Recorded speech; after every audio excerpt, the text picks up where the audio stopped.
Hello, wonderful LARP watchers, and welcome back to the Super Mega Happy Fun Time D&D stream.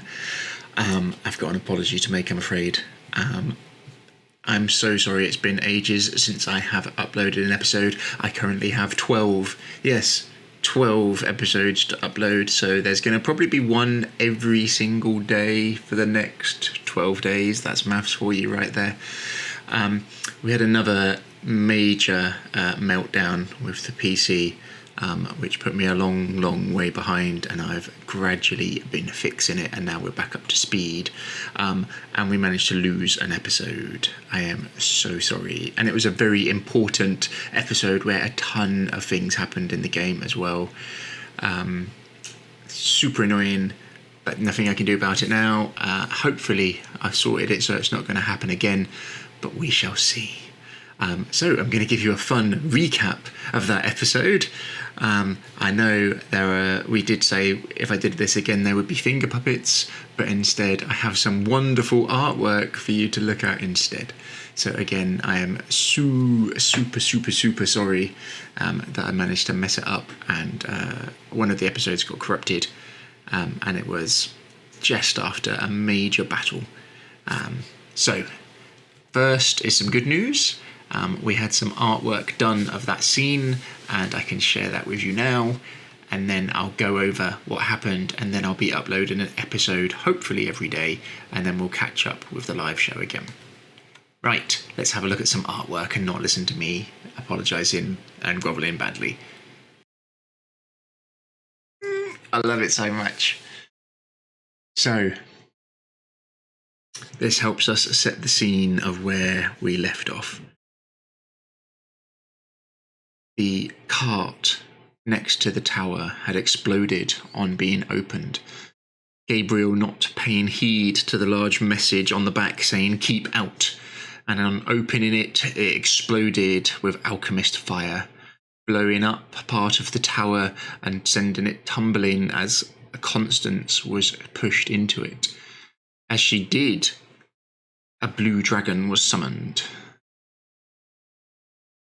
The party decided in mixture of running and fighting after the explosion, and it went downhill from there. Gabriel bravely charging into the blue dragon with Constance, but easily getting knocked to the floor. Jakul was able to very quickly do some of his most powerful spells and try and pick everyone back up onto their feet, picking Gabriel up, but he was immediately knocked down again. And then as everyone ran and spread and went their own different directions, Red turning into a horse and trying to carry away Elian and Jakul, Constance trying to distract the dragon, Hessia made the ultimate sacrifice. The voice in her head, this dark power that has been with her all of this time, making deals and bargains, said, "Give me power and I will help." It was up to her how much she gave it, but she agreed to give it everything. And in doing so, it took everything. In the past, when it had said to her, "Your power to me, my power to you," this time, as she gave it and sacrificed her spells to this, whatever it is inside of her, it just said, "Your power to me," and took control of Hessia. But they made a deal, a bargain. He did say he would help, and Hessia was able to hold him to this bargain.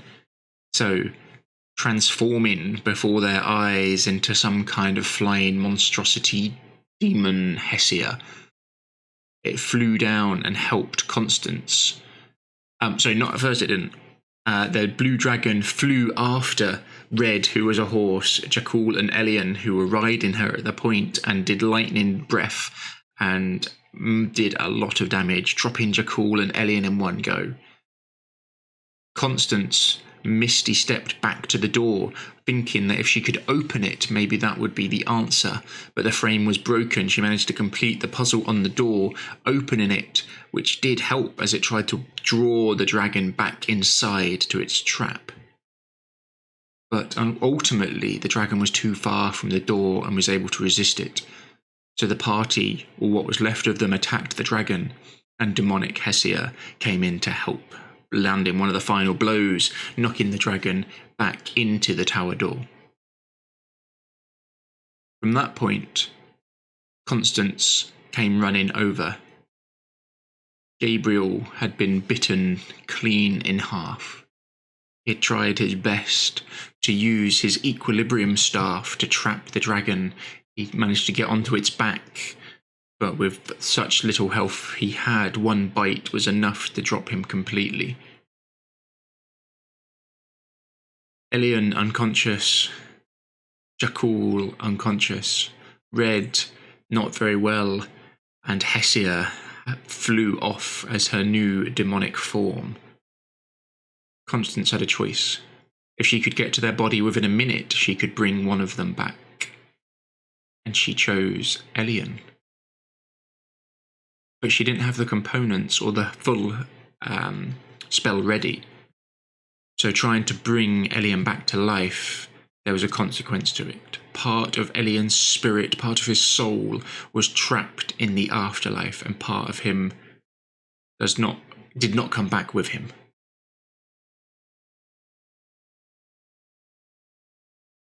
But he did come back, and Gabriel didn't. Jakul awoke after being healed by Constance and tried to save Gabriel, but was unable to do it, and hopefully that's what we can see in the art here. Red was able to turn into a giant eagle and tried her best to distract the dragon as well, and then that, mixed with all the other attacks, was what got it sucked back into the tower. And then things went from bad to worse, as the party in the distance heard a howl. That not of just a wolf, but a large werewolf. Not just one, but two, but three, but four. And as it echoed around them, they ran as fast as they could. And that's where we cut from the players and went back to our new players, and I shall introduce the first of them to you now. This character may well look familiar. Johnny, who played Gabriel, has come in as a new character who is now called Hunter, but at that point wasn't, and at first wasn't. So those who have been watching the show for a while remember at one point both Gabriel and Red got lycanthropy and became werewolves, and in the process of doing so went into some kind of weird spirit realm type place and tried to make bargains with them. A voice. They believe it was the Night Mother or something similar to that, and both were able to refuse it. And as they travelled through the spirit realm, if you remember, they went to the hags, the old bone grinder, where the distance or the sort of barrier between the two realms was weaker, and were able to fight the hags and then push their way back through. But what happened to Gabriel's actual body? What happened to the lycanthrope that was Gabriel? So now we have Hunter, a level 9 human blood hunter. He is Order of the Lycanthrope, I believe, and it just fits beautifully. So he is a werewolf, kinda, but tries to control this plague upon him to use it to hunt other monsters. And whereas Gabriel resisted the Night Mother, Hunter did not. Almost as that of a newborn child, but with some of some of Gabriel's memories,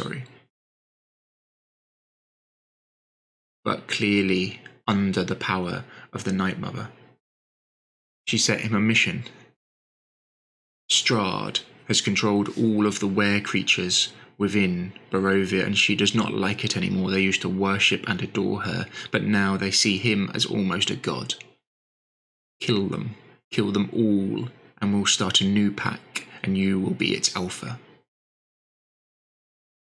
So Hunter, as you'll see in some future episodes, has some very handy abilities.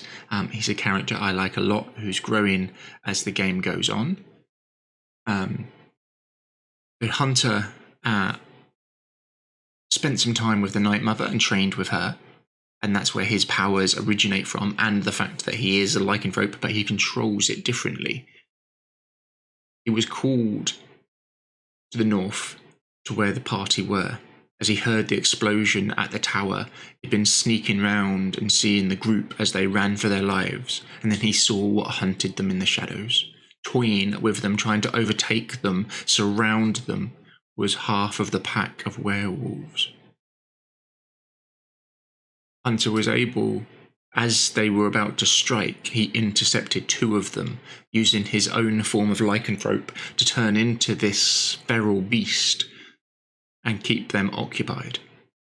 And as they fought, and it was a close fight, Hunter very resistant to their damage, but them resistant to his, the party were able to fend off the other werewolves with the help of somebody else who arrived. And then everyone left and ran back to Kresk, and Hunter joined them. And then next we have the other new character. So Catherine, who played Hessia, unfortunately, in making the final pact with the dark power, could no longer take control of the body. She had lost it. Her soul now reversed and trapped. She is the voice in the back of the dark power, rather than the dark power being the voice in the back of her mind. What control she has over it, who knows? But it is now loose and free in Barovia. So Bronwyn was her new character. She went for a wood elf ranger. We worked on the background and made it a little bit different. So she's a monster hunter ranger. She comes from an order that were in the Mistwood near Daggerford. And she was training and working with Rudolf von Richten. But one day, something happened and he was no longer there. Bronwyn spent some time looking for this monster hunter, but couldn't find him. And then spent some time travelling the world, dealing with monsters wherever she could find them, and she heard about what happened at Daggerford. And in exploring it, she ran into a character some of the party have met before, a purple dragon. Not a real dragon, but a knight. A knight who has retired, given up his sword, stepped down from being a commander. Sir Istavold. But between the 2 of them, he hadn't given up the hunt to re-find the party from their short time together, and Bronwyn joined him. And they were actually able to make their way into Barovia. Perhaps it was a little bit too easy. But instead of coming in from the south as the party did and then travelling to the village of Barovia, Bronwyn and Sir Istavold came in from near Kresk, far to the west. They travelled to Kresk briefly and then heard the large explosion when the tower and the alchemist fire exploded outside. Reacting quickly, they made their way round, and Bronwyn climbed some trees and started to rain down hails of arrows upon the unsuspected were-creatures, again helping the party escape. Sir Istavold charged in on his horse, Skydancer, who some of the party were familiar with, this large Shire warhorse. As he rammed into the werewolves, he brought them time. But the party were wounded badly and weakened. Casimir with them. He offered his horse. Something he'd never really parted with the party had seen, and he gave it to Elian. As Elian carried, I think it was Red or some of the other sick, back to Kresk as fast as they could, and the party followed quickly behind them, making a stand on the bridge over the river, and then dashing the rest of the way. They made it back to Kresk. It seemed that Sir Isterval had been staying in Kresk for maybe a week with Bronwyn, hunting the werewolves around, and had given his oath, his sword, that he would end this werewolf menace to the town. And the mayor has accepted. He was reluctant to leave until that had been dealt with and he could protect it no longer. And that is the episode which we have lost, unfortunately. It was a great one. I'm really annoyed that I lost that game because it was new characters, old characters dying, epic stands. So apologies for losing that. It's just really annoying. But what we do have is a new group shot with everyone in it now, which is also lovely. So here you can see Constance on the left, this Paladin of Justice. You can see Hunter with his left hand starting to transform. Red with her wolf. Sorry. Jakul admiring himself. Elian, the bard. And our new character, Bronwyn, the ranger as well. So again, super apologies that it has been a while since I've got an episode up. But please forgive me, and now you are going to get bombarded as I upload hopefully at least one episode every day for the next 10 or 12 days and try and get caught up with the live as well. We had some lovely messages from people. I'm not going to read out your names just because I've not asked your permission, but you know who you all are, who have messaged me and said you've been really enjoying it and hopefully it's not ended. Thank you very much. And those who have joined us on the live stream as well and put up with me, thank you very much. We're doing lots of cool work at the moment, and I'm really enjoying the campaign and working on more things to come, hopefully shortly. So again, sorry again, everyone, but hopefully this makes up for it even a little bit, so you kind of know what's going on. Cheers. Bye.